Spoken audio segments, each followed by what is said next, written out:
Hi, I'm Allison Bukowski, and this is the CustomerX Files. I'm delighted to bring my years of experience supporting, building, and leading customer marketing and advocacy initiatives to the amazing community that supported me throughout my career. I've always been committed to moving CMA programs from transactional to engaging, multidimensional experiences, and this podcast is no different. Each episode, I'm joined by an incredible thought leader within the customer marketing and advocacy space, generous enough to share insights, knowledge, and experience with all of us, the CustomerX community. Brought to you by the PeerSpot Network, nothing is off limits. If it has to do with the customer experience, we want to talk about it. And just as our industry continues to evolve, so will this podcast. Several days after each session, we'll invite all of you to join in a live Q&A session with our guest. So let's get started. Hello, everybody. Welcome to yet another episode of the CustomerX Files. I am, of course, Allison Bukowski, but on this episode, I am joined by Valeria Gomez, who is in charge of customer marketing programs at Airtable. And throughout Valeria's career in the tech space, she's always brought this passion for customer marketing to develop advocacy and reference programs, evangelist communities, and tailored marketing journeys, which I love the way that she describes that background and experience. And philosophically speaking, she focuses on cultivating and nurturing relationships with her customers, which of course is going to resonate with all of us listening today. And of course, Valeria has tons of valuable experience and insights, that goes without saying. But what actually really impressed me, one time we were chatting and Valeria, you had this commitment to not accepting the status quo. And I loved that. I just felt it when we were talking, and you don't accept that. You want to find a better way to do it better and to do it within a way that is very tailored to your organization. So I'm super excited to have you on the show. Welcome, and thank you so much for joining us. Oh, thank you so much, Allison, for that kind introduction. I look forward to our conversation and been actually looking forward to this conversation for a long time. I'm very passionate about customer marketing, customer advocacy. And yeah, I think we do a little bit different than other companies. And I think right now that the whole world is a little bit still upside down, it is important to be relevant. It's important to be intentional with the activities that we do with our customers.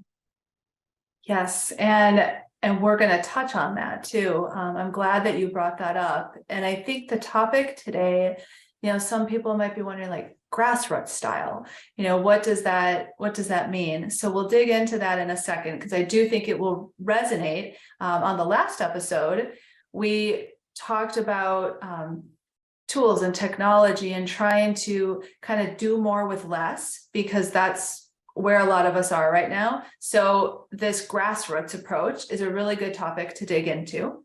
But because I told you, everyone who comes on the show, I'm a big believer in people before professionals. So it's nice to get to know the guests as people. So here's an icebreaker. I have an icebreaker question for you, which I just realized, ice, no pun intended, for this question, because in Minnesota, where I'm located, it's the doldrums of winter and I can't wait for spring. So I'm thinking about vacations. This is the time when I start thinking about sunshine. So I'm curious, Valeria, what's your favorite vacation spot and why? Well, maybe let me give you a little bit of background about myself. So I'm originally from Colombia in South America, and I've been living in the United States for almost 13 years. So I have to say that my favorite vacation spot, it is home.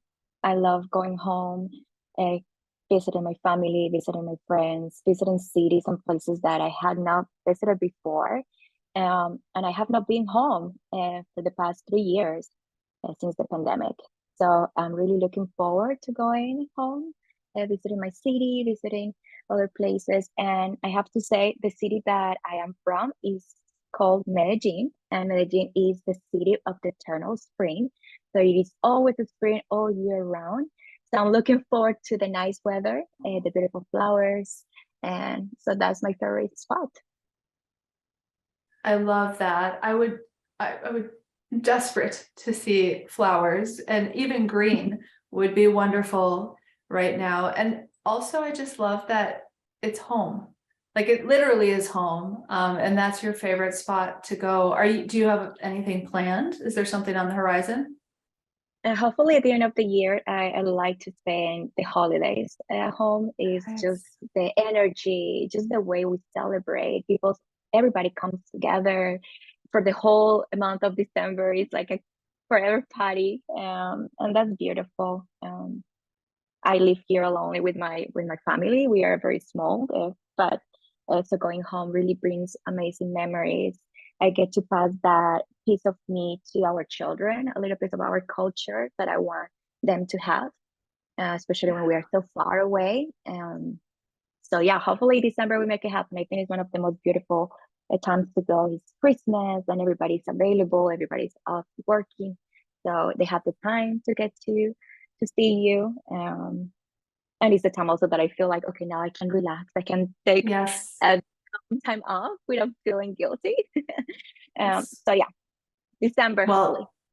Well, okay, well, make it happen. Like block your calendar right now. I'm a big believer that if you block the calendar and you act as if it's happening, it will happen. So it will happen and it will be wonderful. And the holidays are my favorite time as well. And there's no better time really to be with your family than the holidays. Absolutely. So I I can't top that. I don't have a better answer for that.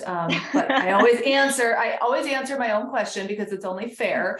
Of course. But it's funny because as much as I love traveling, I love it. And we're hoping to actually, by the time this episode airs, I'll have come back from Israel, where I'm going to visit my Pure Spot family, and Oh, which I'm really nice. looking forward to. And we're hoping to actually travel again for the holidays, but to Ireland. I have family Yeah. over there, but my favorite is actually wherever there's a road trip with my husband. And I'm not Love it. trying to be hokey or anything like that, but I don't know, that when we do that, it's the way we connect or reconnect. So if it's even just like a long weekend, I love that. Road trips are just so much fun. They're not exotic, but you never know what you're going to see. You can stop wherever you want. There's snacks involved, which is always a perk. So I don't know. I guess that's probably my favorite. Maybe not my most memorable, but my favorite. I love road trips too. Just the sense of connection you can have with your loved ones during that time. Those little mini adventures. And Yes. sometimes you just need to look around. There is so many beautiful things just around you. You just need to look around and find them. That is so true. And I'm going to grab that and use it as a transition. You talked about going home. We've talked about, looking at our homes where we are in the present and Mhm. looking around. I think that kind of translates to this sort of grassroots kind of topic in a certain way, because as you and I were chatting before I even pushed the record button, the last couple of years have just been crazy. And you mentioned that it still feels sort of upside down. Like you said, you haven't been to visit your family. We had the pandemic. We're an economic roller coaster. So we've all felt it personally. And a lot of us have felt that whiplash professionally as well. And that has resulted in customer advocacy changing, or the outlook anyway changing, whether it's, we don't have the tools, we don't have the resources, the budgets have been cut. A lot of us or our peers, we've been impacted by layoffs and reduced headcount. So it's hard to not get down and kind of wonder, is this the end of focusing on advocacy, or how do we handle this? But because like I said, you're not accepting the status quo, we just get creative. And we look to that more grassroots approach, which can still deliver a maximized program, a great experience for customers. So let's start the stage by I just want to hear about you and your journey and how you started and have progressed within customer advocacy. Absolutely. So I started in customer marketing back, I believe, 2015. I was just finding a kind of summer internship, and I didn't know anything about customer marketing, but I was kind of reading. I wanted to be in marketing. I knew that, and then I was kind of reading the description of one of those internships, and I was like, okay, I can do this, I can do that, I can do that. Okay, so I applied. I didn't know that customer marketing actually was a thing until I started that internship. And I have to say, I fell in love with it right away. Just having the opportunity to work with customers and tell their stories is something that I never heard of, right? Um, and then slowly I started learning about different ways that people do customer marketing. And then I changed jobs and different kind of companies and different industries. And something that I have noticed and something that I learned throughout this kind of process is that every company, every industry describes and defines customer marketing differently.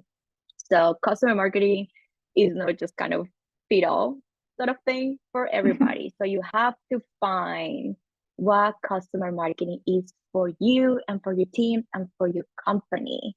Um, so that's the beauty of it, right? You have your customers. Now you can decide how you are going to tell that story of your customers based on a definition that makes sense to you and your company. Um, and then obviously, again, like we talk about customer marketing, but I really do believe about customer advocacy, right? It's just be kind of those ruling fans for your customers, and at the end, they are your ruling fans. And we are in a really privileged position that we get to nurture those relationships with customers, right? We don't have that pressure that we have to sell something to our customers, right? We don't need to sell them our products or our services. We are there really to get to know them, to build those relationships, to know how we can be an additional resource to them, and see how we can partner with them and connect them with the opportunities that add value to the experience with your product, your company. I love that. In one of my previous roles, sales and sometimes customer success, and it was all in good fun, but like you get all the, you have the fun job. And I couldn't disagree, because it is a fun job. It's a ton of work, but it is fun, and it's very unique. And I think a lot of us would say the same. So Grassroots, I think it was a term, like when we talked, that you had tossed out and I grabbed it. We kind of think about it usually more in like a political sort of way, but Yeah. what about advocacy? And so what did you mean when you said that, and what does that mean to you professionally? So every time that I have started or even revamping a customer advocacy program, I get the opportunity to start small. And I think you have to be very intentional with the things that you want to do, the way that you approach your customers, the way that you communicate to your customers. You don't have to start really big. Actually, there is a benefit to starting very small, because along the way, you can make your customers partners in the process.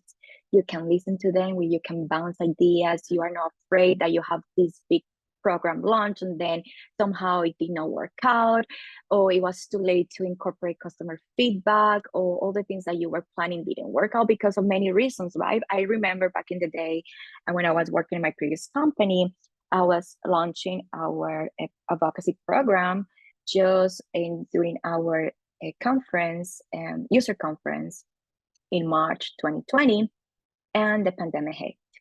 So we had to cancel the user conference. So the user conference didn't happen. We could not launch that program at the event in person as we had planned. So that moment I had to really think, we have all this amazing work. I really need to make this work somehow. And you have to really think on your feet. It's like, okay, I cannot have it as big as I wanted to be, but I still have everything ready to kind of start working with a subset of my customers. So that's what I did. I start working on my list of customers and I start working with them. So I think that moment really taught me, like, you can start small. And that's the advantage of it. This kind of grassroots style makes you be very intentional with those connections. Um, and along the way, you learn so much because you can, as I say, you can make your customers partner in the process. They can give you feedback, and then it makes them feel very special that you're actually taking this approach. And then you can take this later on, hopefully as big as you want it to be, just because now you were able to provide feedback, not just in the process of planning and creating, but also in the process of like kind of leading the program, right? You have like all these activations for your customers. Where are the feedback? Did they like that? Do you think you can do something else? But when you do it like a big scale, it's really difficult to kind of manage all of that feedback if you get any at all. So from that, I think that the pandemic taught me that is like, okay, I was not planning for it. I was put in the situation, but I had to make the most out of it. And then now fast forward, like almost 3 years now that I'm here in this new work, this new job, this new industry, I wanted to take the same approach because I saw a great benefit to it. Just being intentional with your customers, be generous with your time, being kind. And I think at the end of the day, customer advocacy is that, just really like an act of generosity towards the customer. What is the expression, invention is born from necessity? I think that's how it goes. Well, it was a necessity. It's like you need to survive here. My program is not going to die for sure. Yes. There's a lot of work. And then you just need to be creative. That's the great things about the grassroots side. You can be creative, you can be scrappy, you don't need like a lot of things to make something happen. You just need to, again, have intention and have the will to do it. Yes, I love that. And I think it's important to call out, because I jotted those down. What does it mean? It's intentional, it's flexible, it's scrappy, it's creative. It's all of these things that I think a lot of us is why we got into it, or maybe why we got into marketing. But as this industry or this field has grown, the good news is the community has grown. It's just exploded, which is wonderful that there's all these different roles within customer marketing and advocacy. But it also means that there's a lot of different programs of different sizes, scopes. You mentioned it, right, Valeria, that it's not one size fits all. You have to understand your business and the goals. But to perhaps our detriment, I think sometimes we get a little I don't know if down, because there are bigger programs, right? And there's these programs that are doing all of these splashy things and these events and with huge budgets, but there are still a whole lot of us that are just getting started, or we're coming to a new company and advocacy is going to be new. So taking this grassroots style and knowing that that is okay, and in fact preferred, to start small, start that way, learn and then grow and take the feedback. So just definitely worth a reminder that if you are small, starting small, you're in exactly the same place that a whole bunch of other programs were at a different point in time. Exactly. And I think I have learned something that back in my past life, customer marketing actually was part of product marketing. So I had to learn a lot of the way that they were doing things. So if you really put like this kind of analogy, if you have a product, right, of your program, you don't launch it right away. You do first like a beta testing, right? You have like this beta program with a subset of customers. You kind of gather all the feedback, you make all the adjustments that you have, and then you have a full launch of your program, right? Hopefully. So if you take that a kind of approach that companies do for products, you can do the same thing with your program, right? I mean, I'd rather take a little bit longer than just have something that it didn't work. So sometimes we have to slow down to go faster at the end of the day and just take the benefit of your customer. I think I said that every company has a different definition of customer marketing, customer advocacy, but what we have all in common is customers. We do the work for our customers. So having that in mind, just whatever customer program that you are launching, or any kind of advocacy effort you have, just have that highly focused on bringing customer empathy. And then when you have the customer at the heart of it all, for sure is going to work, and it's more like quantity versus quality at the end of the day. And I can hear the excitement. And you mentioned the empathy, and it is that what excites you the most about kind of the grass? Is it the excitement around it? Is it the fact that you get to be creative and flexible? Like, what, if you narrowed it down, what gets you so excited about that start from scratch? Having the opportunity to work with humans, right? If we start with our own experiences, we are humans. We know how we like to be treated. We use products, we buy products, we buy services, and we know, we have our favorites. Why are they favorite? Why is the customer service of this company better than the other? Why am I a repeated customer of this company, right? So when you start thinking a little bit more like what makes a good experience for yourself, you can start kind of translating that. So for me, it's like I love to be kind of this kind of human bridge, if you so want to call it somewhere. Like I get to work with these people and I get to know them in a personal level as much as they allow me to, right? So I'm in this really privileged situation that I can just spend my time just talking to them, and that's okay. That's why I'm doing this work. And sometimes when you're in another part of the company, you don't have that privilege, right? So that's what excites me. Just kind of saying we are humans. So how do you want it to be treated, right? So start with that. When I don't know if you have any experience with what a product or something that you use that you say, I really love the customer experience of this. So you want to kind of replicate it. And sometimes the product doesn't work. Sometimes, this didn't really work that well. But then the customer experience, that person behind that made it right to you. And then you go back to them, right? Yep. Yeah, no, that's very true. And we can all apply. I mean, honestly, I'll admit the bar isn't as high as it used to be, which I think is sad from like a, B2C kind of experience. But I'm just so excited when a person answers the phone, or a person responds to an email, and that feeling always, says to me, like, that's the human piece, what you're describing, right? I'm excited that a real person is talking to me, who's capable of understanding where I'm coming from. Yeah, I agree with you. That's it. I guess I don't know. Maybe I'm easy to impress. It doesn't take much. Just put another person, a warm body on the other end of the line. But I think it's more just about, we want to connect, right? Exactly.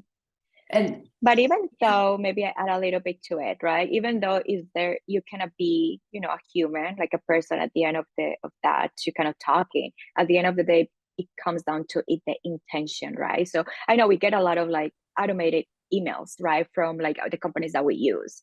And some of them, they take the time to say happy birthday to me randomly, right? Just they took the time to take that data point and remember it, even if they are using a system, right?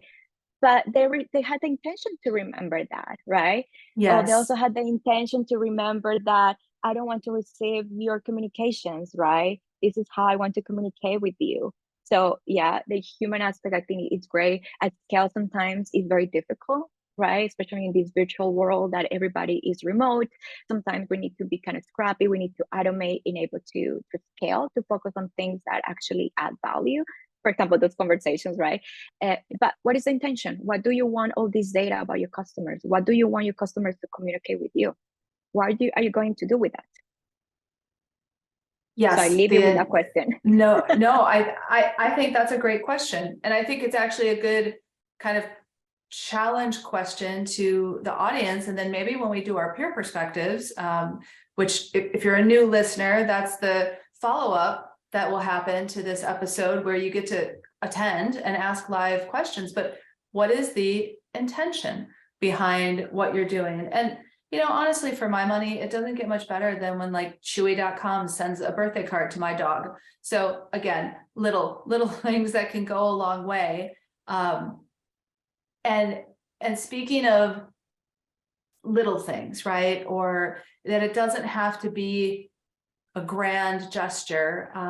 That's what I tend to think about, right? I think that there's that scrappiness to it, a willingness to dive in, and you're not doing it with all the fancy tools and processes and things like that. So I thought maybe we could step through a couple of areas that are, fairly common, right, for us within advocacy, but especially now where we are trying to do more with less resources. And let me know how you've been able to, manage that and wrap your arms around it. And let's start with resources. And by that, I mean people resources. So how can you adjust when maybe you had a small team and now you're just one, or you're not going to be able to build out a team? How do you apply that grassroots approach? Oh, I think a lot of probably of the people that are going to listen to this are going to feel very the same boat, right? And we have seen like people are being affected by layoffs, and we had a vision that our teams were going to grow. They are no maybe growing. They're saying sales, they maybe just got smaller. So again, it starts with what are your goals, right? We were doing 10 things. Maybe we need to focus and maybe do only one and doing it really, really good. I like to do that by really looking at our company priorities, right? We have that, we're marketing, we have to also support our business.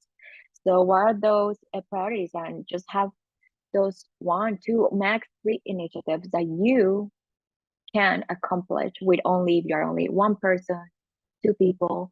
If you have probably the privilege, can you delegate? How you can just take what other teams are doing, and if somebody can help you with that, or repurposing things that they're already done. Things that come to mind for me is that, for example, creative resources, right? Sometimes we want things to look beautiful. We want our newsletter to look great, branded. We want our program to have probably a beautiful logo, maybe a beautiful landing page, a beautiful signature. I don't know. Can we just use what we already have?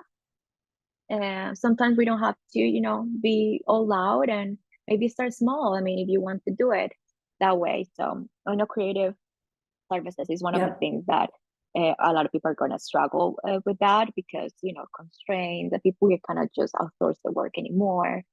If you're creating like customer stories, customer videos, I mean, maybe you cannot have like a 3-day production anymore on site. What would be the version of it?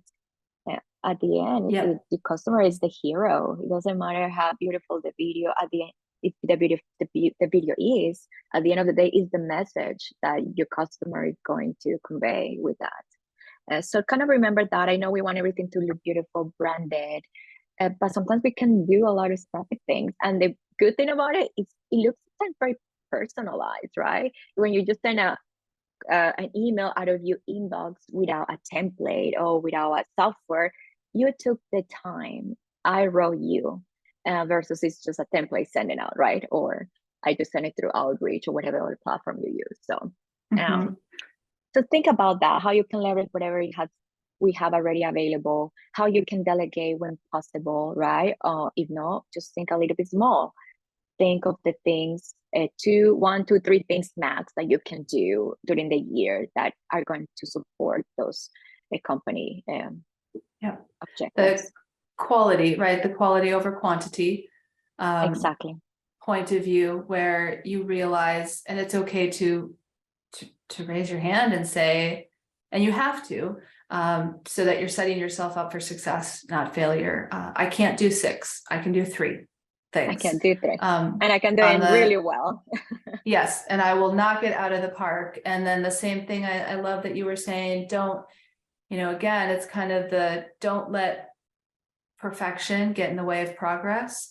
So it might not be exactly what you first envisioned, but you can't become paralyzed by that, that fear of, oh, this isn't what and I say that pointing a finger at myself, because I am a recovering perfectionist, and you learn, right? You learn to be a little bit more flexible.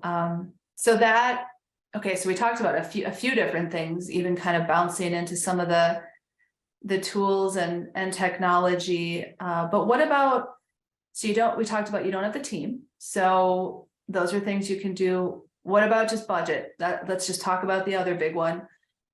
No money. No money, that's hopefully at least a little bit of money, right? Well, it's how you're gonna, what does your budget do, right? I don't know. Like, for example, for us, we can say we have budget for like videos, and we have budget for customer gifts, and we have budget for customer activations at events, and why not? So how you can take that a little bit kind of back, doesn't have to be like the full production, but for example, for me, if let's talk about customer gifts, for example, or customer swag. Maybe you don't have to send a piece of swag every time a customer does something. Just maybe have something once a year that is meaningful for them in a meaningful day, either their birthday or their work anniversary, or a holiday gift, something that you know that is still you want to give to the customer, like surprise and delight. Everybody likes that, right? But we don't have to go all out. You can do this, accomplish something, and maybe kind of scale back a little bit. Maybe you don't have to send a $200 gift to your C-level customers. Maybe just have something a little bit less, or maybe they make that connection with another C-level executive that they wanted to, right? Like the gift of connections doesn't have to be everything like physical or quantitative. The gift of time too, right? Sometimes just being willing to give your time and listen to them. So I think budget is going to be one, and I'm trying to be very creative with that. I was actually thinking about it that like this week is like, I know customer gift for me, like surprise and delight is actually a value for our company, right? We want to surprise and delight our customers. We want to surprise and delight our internal employees, but we need to be a little bit creative. We cannot just do the things that we used to do. We need to be a little bit more discreet, but just find out good ways to do it. I saw something this week actually on LinkedIn that somebody got a bag of popcorn that I think the employee sent it to them. And that was beautiful. It was not expected. And it was like a milestone, and they got the popcorn, and that's beautiful. I mean, I rather that they send something to me that they know I like, even if it's like a cup of coffee, rather than a bunch of swag and other things that sometimes maybe I don't need, right? I couldn't agree more. And a shout out, I think that was Amanda Peacock. If you're listening, I believe that's what it was. And that's it right there, right? That surprise and delight kind of thing that it's also the timing of it, right? That it's not expected. I mean, we all kind of, oh, it's my birthday. Okay, great. But if it comes out of nowhere, and I think the other piece of it is if it's the thought behind it, right? I still to this day have a notebook. Yes, a notebook, like an actual notebook. I keep notes about customers, and if we're having an interesting conversation and they mention something, I had one customer so several years ago, but she had a little cockapoo dog who she adored. And I sent a dress for the dog. Like, how silly, right? But I sent it to her. It was not terribly expensive. The picture of that dog, I got it texted to me, then I saw it show up on LinkedIn, and it was just, it meant so much, right? Those are those like magic moments. And I agree. I couldn't agree with you more on that approach. What about budget for some of the things like, you kind of talked about videos. Agree with you there too. We talked sort of about swag. What about, and I'll skip events because I think a lot of us sort of got used to being creative with virtual type stuff. What about tools and technology? Both from a budget perspective, and then also just what if you just don't have them? Yeah, that's a tough one because we have seen customers are being very conservative with uh, like buying new technology, new software. I think people want to scale back there, and then we feel the same way here. So I have to say, we don't have external tools. We use our own product to track our work, Mhm. to scale it. So my recommendation there is use whatever you already have.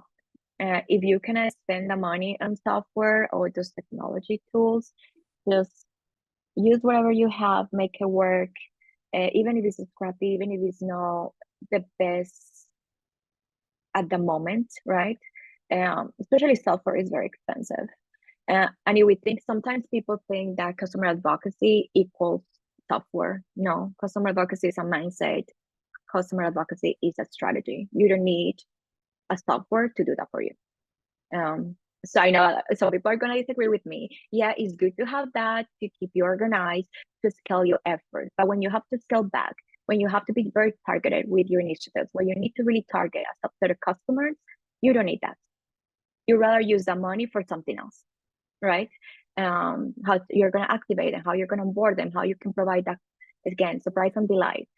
And then when everything is right, when we have to make choices, something has to give.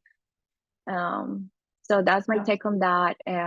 We are being very scrappy using whatever we already have because we know we cannot at this moment. It's not the right decision at this point in time. Mhm. It's in the long term when when we are in a better state, we know what is happening, when we have a bigger pool of customers too, right? Because our especially our customer advocacy program right, is in the earliest days. We are taking this kind of self approach, very high touch, very targeted. So I don't need to have a software to do that for me. Actually, I want actually to do it manually because I want to get to know our customers, right? So that's my take on that. Just use whatever you have for the moment. If you have to really make a choice, just what is the business case, right? Have you seen really any ROI on that purchase? Because it's gonna come down to it. We have seen it, and it's like people don't want to buy. People are cutting licenses when they are not using it.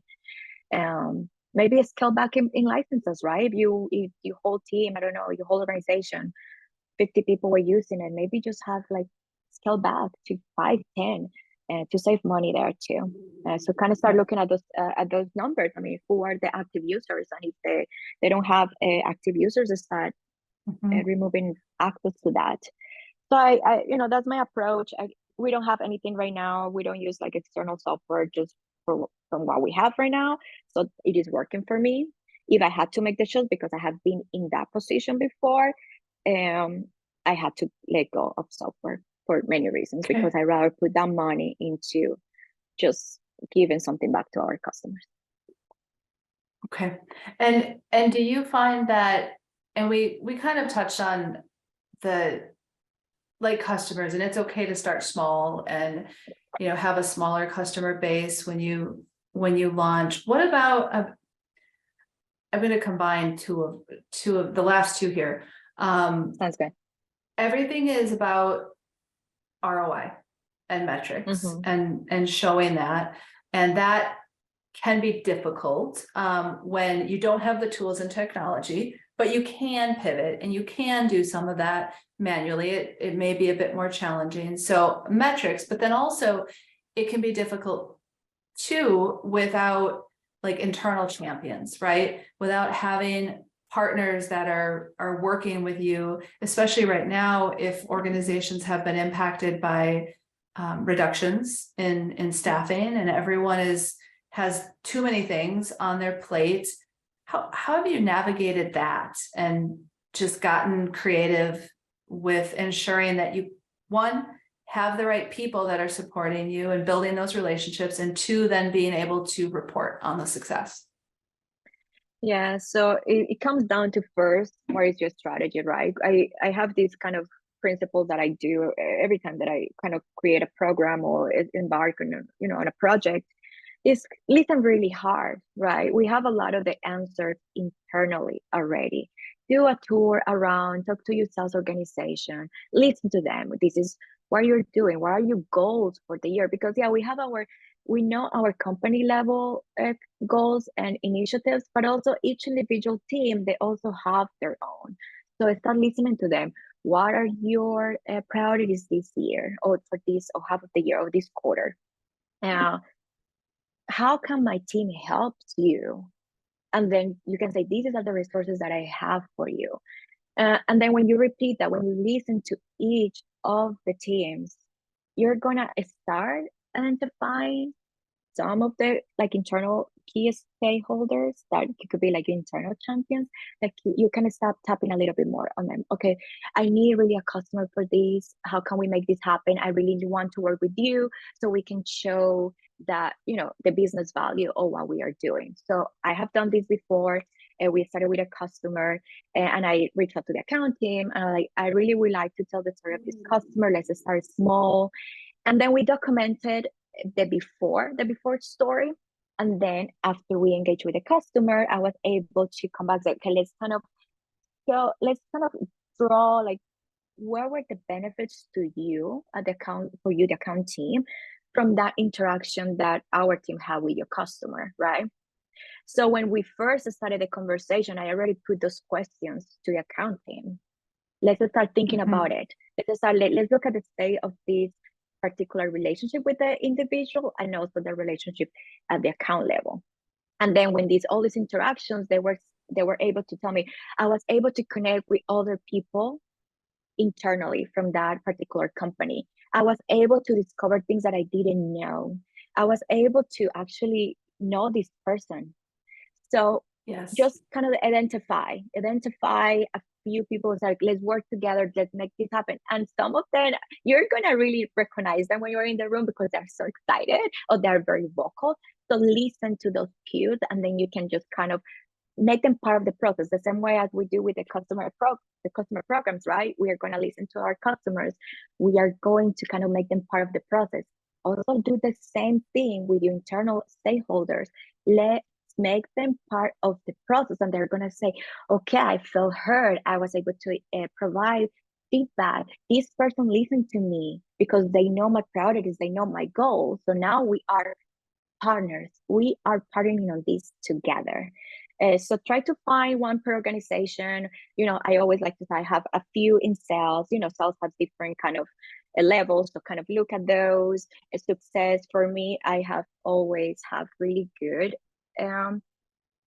success actually with the success organization, because they get it, right? They are full sell. They understand the importance of working with customers and building those relationships. I think yes, and I think I was jotting down notes here as you were talking, and I love drawing that parallel between handle the internal champions similar to how you're handling the customers. Get them involved, start small, and the thing that you said that I loved, which is so true, find your hand raisers. That's what I call them. Those raisers, that, yeah, the hand raisers that are clearly interested, intrigued by what you're doing. And when you're building a new program, or if a program is new to your organization, you'll find them. And there might not be a lot of them.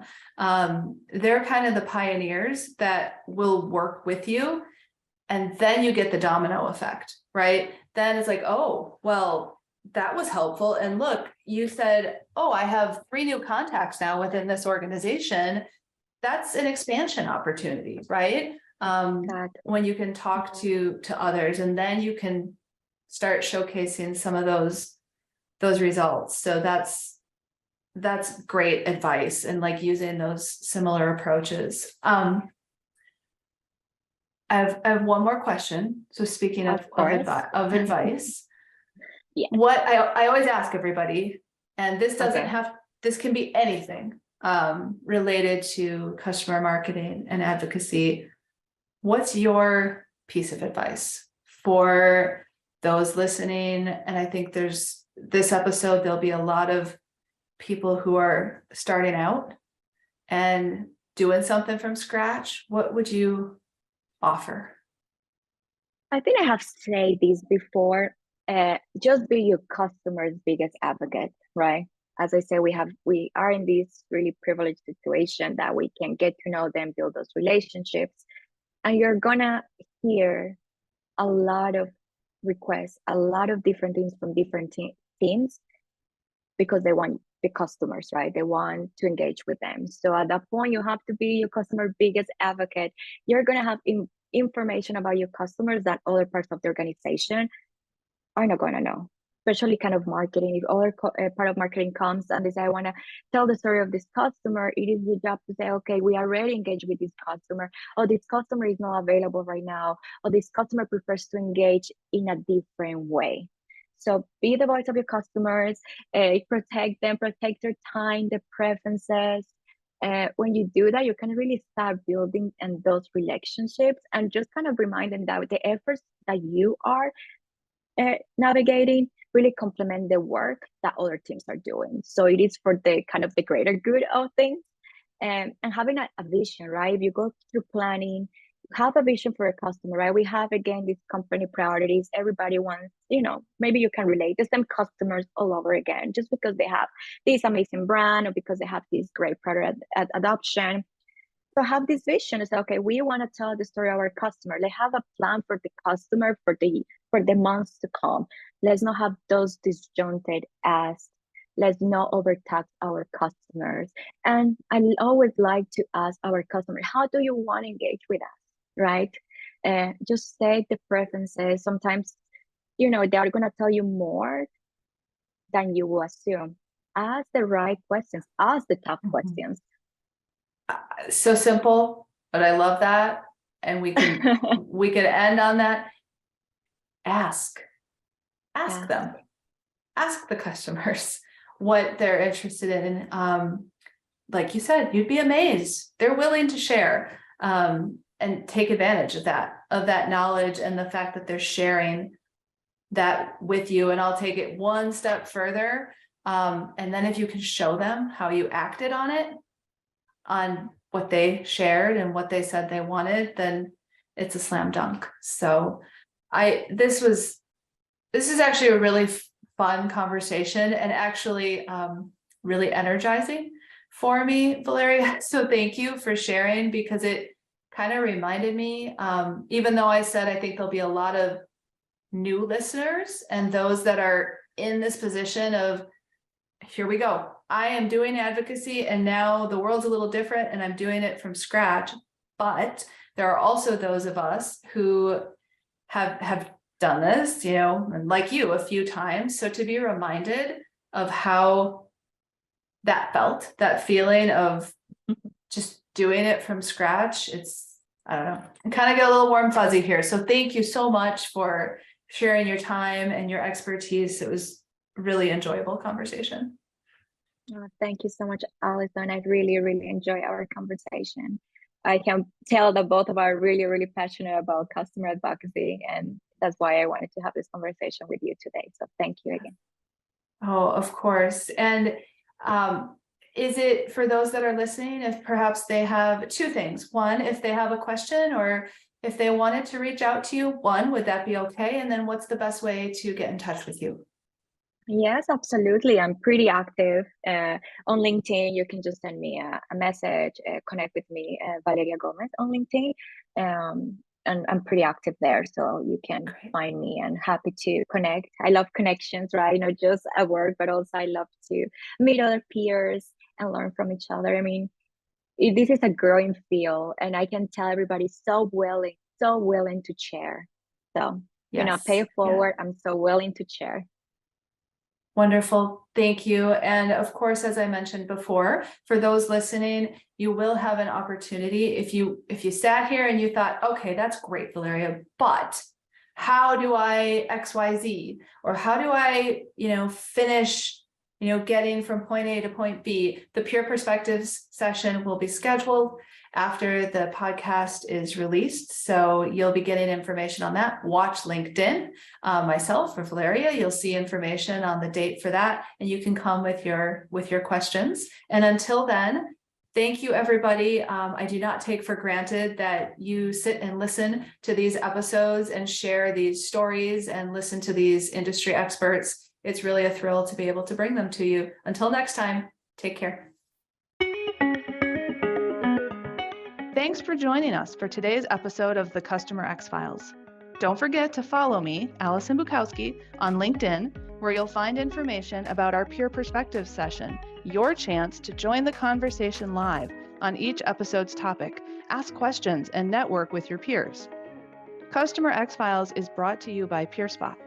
In a market full of hype, PeerSpot's buying intelligence platform is where tech pros go to get practical, reliable information on enterprise technology.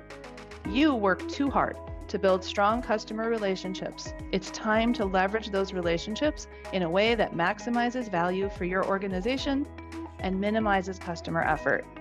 PeerSpot's approach to customer-driven content empowers customer marketers and advocacy professionals that strive to achieve the gold standard within their industry. For more information, check out marketing.peerspot.com.